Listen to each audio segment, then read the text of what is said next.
கண்ணியத்திற்குரிய அல்லாஹ் நல்லடியார்களே,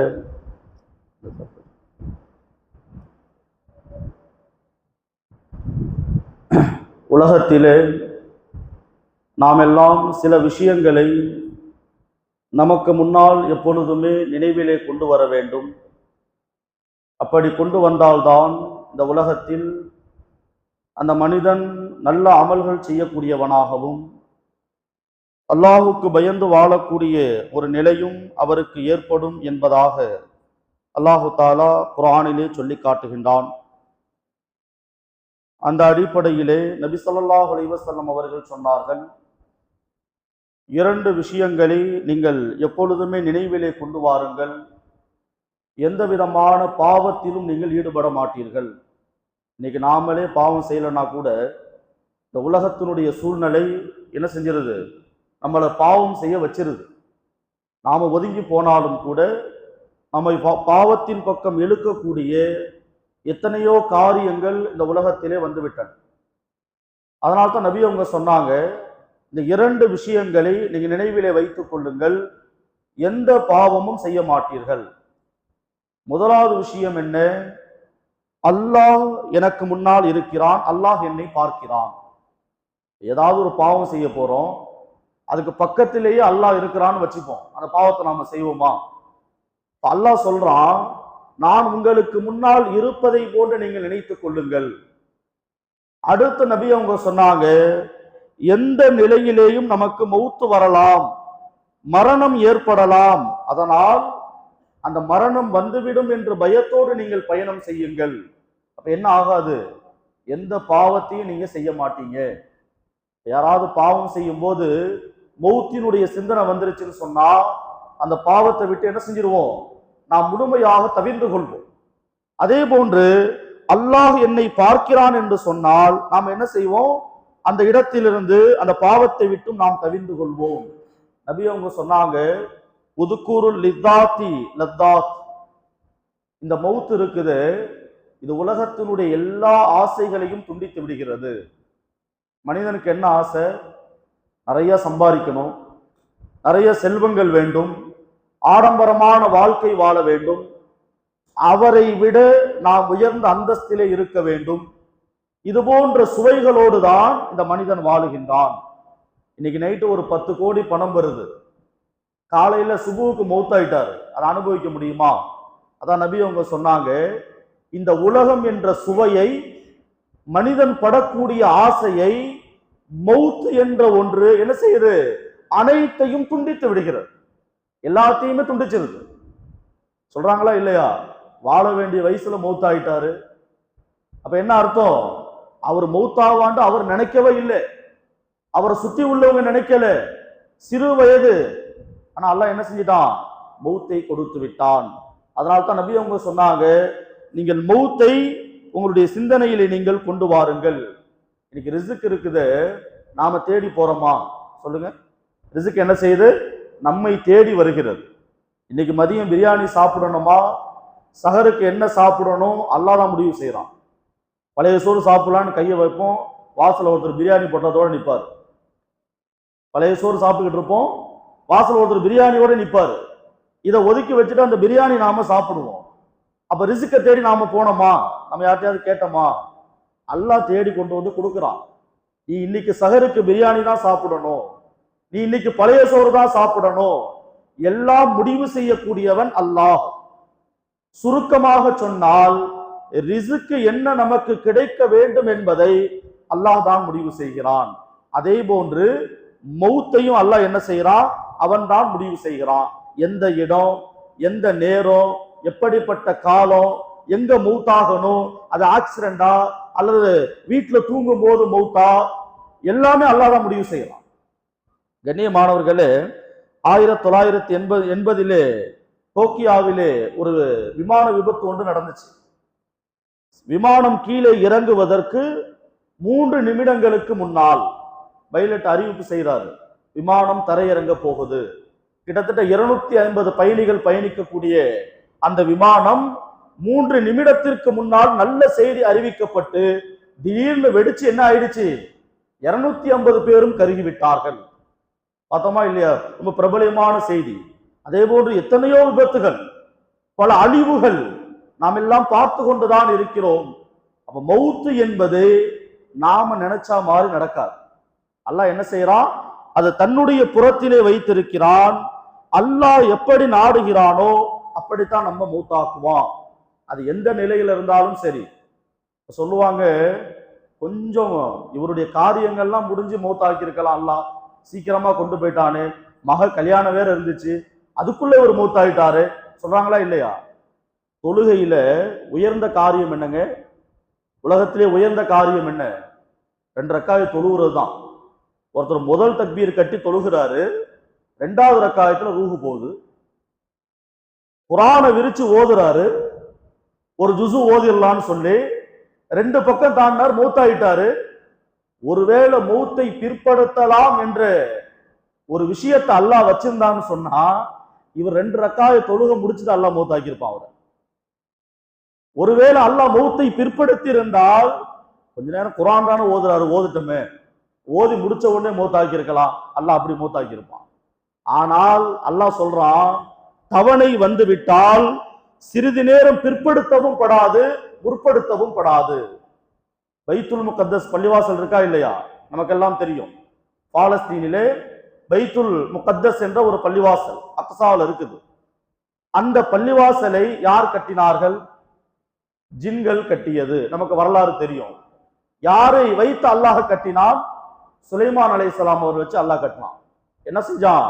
வாசல்ல ஒரு சேர் போட்டு உட்கார்ந்துக்கங்க. அல்லாஹ் சொல்றான் குர்ஆன்ல, சுலைமான் அலைஹிஸ்ஸலாம் அவர்களை பார்த்து, ஃபஇன்னஹு கலைதஹா அலைஹிமுல் மௌத் அலா மௌத்திஹி, நீங்க வாசல்ல உட்கார்ந்துக்கங்க, உள்ள ஜின்கள் எல்லாம் பள்ளிவாசலை கட்டுது, இந்த நிலையிலேயே உங்களுடைய ரூஹை நாம் வாங்கிக் கொள்வோம். ஒரு நபிதான் ஒரு பள்ளிவாசலை கட்டுறாங்க, அல்லாஹ் நாடினால் அந்த பள்ளிவாசலை முடிச்சுட்டு இவர் ரூஹ் வாங்கியிருக்கலாம். வாசல்ல உட்கார்ந்து இருக்கிறாங்க, உள்ள வேலை நடக்குது. சுலைமான் அலைஹிஸ்ஸலாம் அவர்கள் மௌத்தாயிட்டாங்க. அல்லாஹ் குர்ஆன்ல சொல்றான். மௌத்தாகி அந்த செய்தியை யாருக்கும் தெரியாமல் அல்லாஹ் மறைத்து விட்டான். காரணம் என்ன? இன்னைக்கு கடையிலேயே பார்க்கிறோம், முதலாளி உட்கார்ந்திருந்தா ஒரு மாதிரி வேலை செய்வாங்க. கடை வச்சிருக்கிறவங்களுக்கு எல்லாம் தெரியும். முதலாளி இல்லைன்னு சொன்னா அந்த வேலை எப்படி இருக்கும்? அது வேற மாதிரி இருக்கும், வேலை இருக்காது, ஓடாது. அதே மாதிரி சுலைமான் அலைஹிஸ்ஸலாம் உட்கார்ந்து இருக்காங்களா, உள்ள வேலை வேகமா நடக்குது. அவங்க இல்லைன்னு தெரிஞ்சா என்ன ஆகும்? வேலை குறைஞ்சிடும். அல்லாஹ் என்ன செஞ்சான்? உட்கார்ந்த நிலையிலேயே மௌத்தாக்குனா. யாரை? சுலைமான் அலைஹிஸ்ஸலாம் அவர்களை. எந்த அளவுக்குன்னு சொன்னா, பள்ளியெல்லாம் கட்டி முடிச்சுட்டு ஜின்கள் எழுப்புச்சான். எழுப்பும் போது பார்த்தா அடியில ஃபுல்லா கரையான் அரிச்சிருச்சு. இப்ப எந்த அளவுக்கு மௌத்தா போய் பல ஆண்டுகள் ஆயிடுச்சு. அப்ப அல்லாஹ் நாடினால் என்ன செய்வான்? எந்த நிலையிலேயும் மௌத்தை கொடுப்பான். அந்த மௌத்தை அல்லாஹு தாலா எந்த வகையிலும் பிற்படுத்த மாட்டான் என்பதாக அல்லாஹ் நமக்கு சொல்லி காட்டுகிறான். தாபியினுடைய காலத்துல ஒரு சம்பவம், தபியானி என்று சொல்லக்கூடிய ஒரு ரஹ்மத்துல்லாஹி அலைஹி அவங்க எழுதுறாங்க. ஒரு பஸ் போய்கிட்டு, ஒரு வாகனம் போய்கிட்டு இருந்துச்சான். போகும்போது வழியில ஒருத்தர் கையை காட்டுறாரு, வயசான ஒருத்தர் கையை காட்டுறாரு. அப்ப என்ன அர்த்தம்? என்ன வாகனத்துல ஏத்தீங்கன்னு அர்த்தம். வாகனத்தை, வண்டியை நிப்பாட்டின டிரைவரை பார்த்து மக்கள் எல்லாம் கேட்கிறாங்க, ஏன் வண்டியை நிறுத்துறீங்க? ஒரு வயதானவர் கை காமிக்கிறாரு, அதனால வண்டியை நான் நிறுத்தினேன். எட்டி பார்த்தா யாரையுமே காணோம். கொஞ்ச நேரத்துல டிரைவர் மௌத்தாயிட்டார். இப்ப நின்றது யாரு? மலக்குல் மௌத். மற்றவங்க எல்லாம் காப்பாத்திட்டாங்க, டிரைவருடைய ரூஹ வாங்க வந்திருக்கிறாங்க. ஒரு அற்புதமான ஒரு சம்பவம். பஸ்ல உள்ள எல்லாருக்குமே அல்லாஹ் ஹயாத் இருக்குது. யாருக்கு மௌத்து? அன்னைக்கு வண்டி ஓட்டுன டிரைவருக்கு மௌத்து. அல்லாஹ் என்ன செய்யல?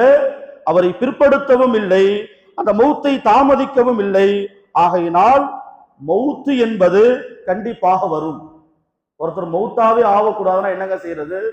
துனியாவில் பிறக்காம இருக்கணும். பிறக்காம இருந்தாதான் மௌத்து என்பது இல்லாமல் இருக்கும். பிறந்துட்டோம்னு சொன்னா கண்டிப்பாக ஒரு நாள் மௌத்து என்பது வரும் என்பதாக கண்மணி முஹம்மது ரசூலுல்லாஹி ஸல்லல்லாஹு அலைஹி வஸல்லம் அவர்கள் கூறினார். ஒரு அற்புதமான ஒரு சம்பவம் ஒன்று படித்தேன். ஹஸரத் சுலைமான் அலைஹிஸ்ஸலாமுடைய மஜ்லிஸ் இந்த ஆயத்துக்கு தோதுவானதுதான். அதுக்கு முன்னால ஒரு மந்திரி உட்கார்ந்துருக்கிறார், ரொம்ப அறிவாளியான ஒரு மந்திரி, ரொம்ப டேலண்டான ஆளு. அப்ப தூரமா ஒரு மனிதர் வந்து உட்கார்றார். உட்கார்ந்தா இந்த மந்திரியை பார்த்து முறைச்சுக்கிட்டே இருக்கிறார். முறைச்ச உடனே இந்த மந்திரி சொன்னாராம் சுலைமான் அலைஹிஸ்ஸலாம் இடத்துல, நீங்க தான் காட்டுக்கிட்டலாம் பேசுவீங்க, மலைகிட்ட பேசுவீங்க, எல்லா ஆற்றலும் உங்களுக்கு இருக்குது. இவர் என்ன முறைச்சுக்கிட்டே இருக்கிறாரு, என்ன கொஞ்சம் தூரமா எங்கேயாவது அனுப்பி வச்சிருங்க. வரலாறுல வருது, சுலைமான் அலைஹிஸ்ஸலாம் அங்க உட்கார்ந்துகிட்டு இந்தியாவில் உள்ள ஒரு காட்டு பகுதிக்கு வர வைத்தார்கள். ஹிந்துன்னு வருது. ஹிந்துனா என்ன அர்த்தம்? இந்துஸ்தான், இந்தியான்னு அர்த்தம். ஒரு காட்டு பகுதிக்கு வர வைத்தார்கள். மறுநாள் அதே மனிதர் சுலைமான் அலைஹிஸ்ஸலாமுடைய சபைக்கு வராரு. வந்து சொன்னாராம், சுலைமான் அலைஹிஸ்ஸலாம் கேட்கிறாங்க, ஏன்பா அவரை பார்த்தே முறைச்சுக்கிட்டே இருந்தீங்க? அவங்க மலக்குல் மௌத்துன்னு சுலைமான் அலைஹிஸ்ஸலாம் தெரியும். ஏன் அவரை பார்த்து முறைச்சுக்கிட்டே இருந்தீங்க? அல்லாஹ் சொன்னா, நான் லுஹாவுடைய நேரத்தில் இங்க இருக்கிறேன், லுஹருக்கு பின்னால் இவருடைய மௌத்தை நீங்கள் அந்த இடத்திலே வாங்க வேண்டும். எங்க? இந்தியாவுல வாங்கணும். அப்ப நினைச்சாங்களாம், இங்க இருந்து அவர் எப்படி இந்தியாவுக்கு போவாரு? நடந்து போனாலே பல ஆண்டு ஆகும், பல வருஷங்கள் ஆகும். எப்படி போவாரு? அவரே துவா செஞ்சு சுலைமான் அலைஹிஸ்ஸலாம் அவர்கிட்ட சொல்லி என்ன எங்கேயாவது அனுப்புங்கன்னு சொல்லி அவங்க காட்டுட்ட கட்டளையிட்டு அந்த மனிதரை எங்கேயோ அனுப்ப, அந்த இடத்தில் தான் இவருடைய ரூஹை வாங்க வேண்டும் என்று அல்லாஹ் சொல்லியிருந்தான். நான் ரூஹை கைப்பற்றினேன். யார் சொல்றா? மலக்குல் மௌத்து சொல்றான். அப்ப என்ன அர்த்தம்? நம்ம மௌத்து எந்த இடத்துக்கு வரணுமோ அந்த இடத்திற்கு வராமல் நாம என்ன செய்ய மாட்டோம், மௌத்தாக மாட்டோம் என்பதாக கண்மணி முஹம்மது ரசூலுல்லாஹி ஸல்லல்லாஹு அலைஹி வஸல்லம் அவர்கள் சொன்னார். கண்ணியமானவர்களே, மௌத்தாகிறது 99 வகை இருக்குதான்.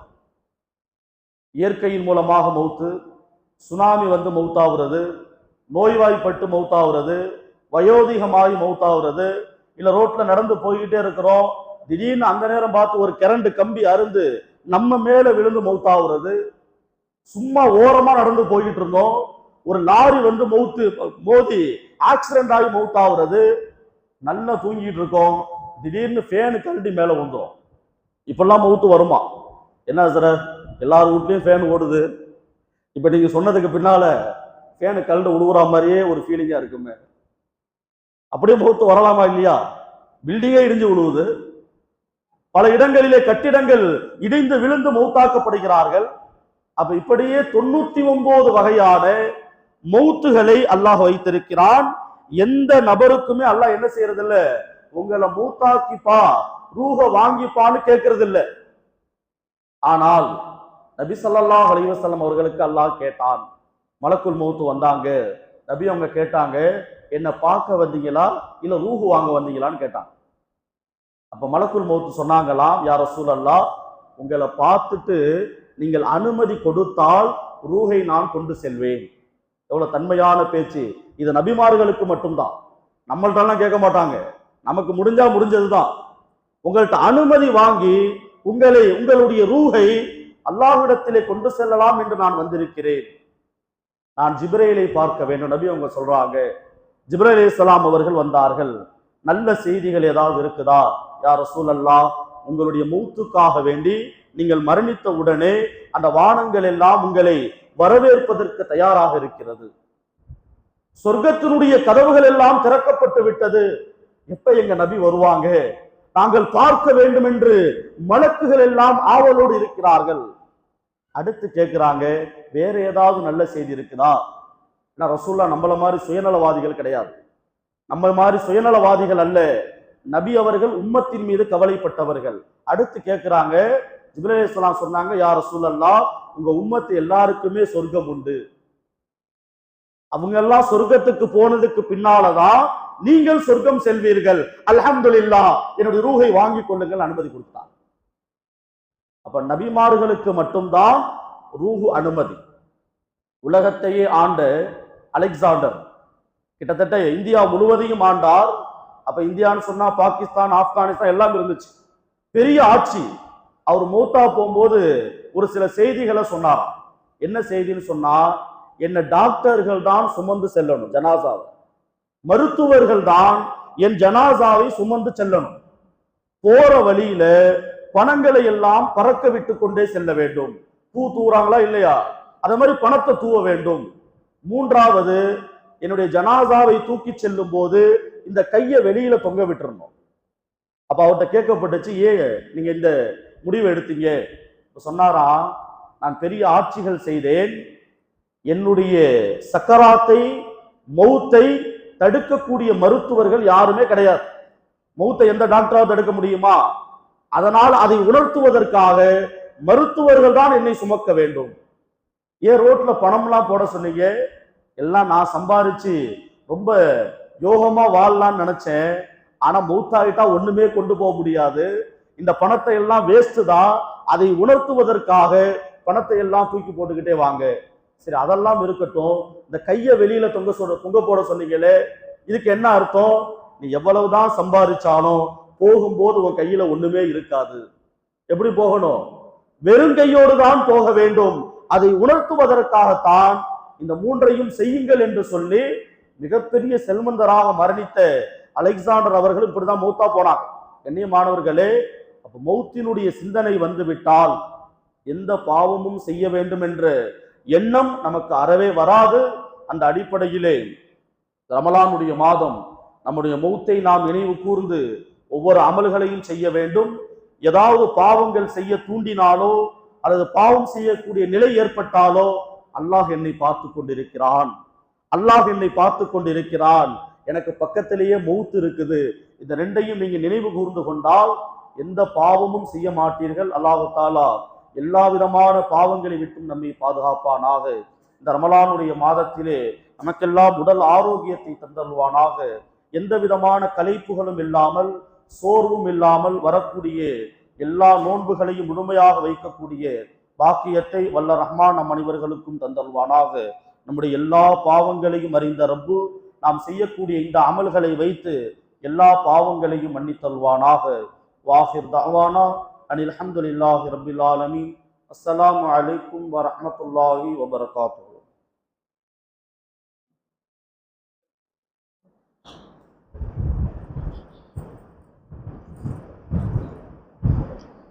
Thank you.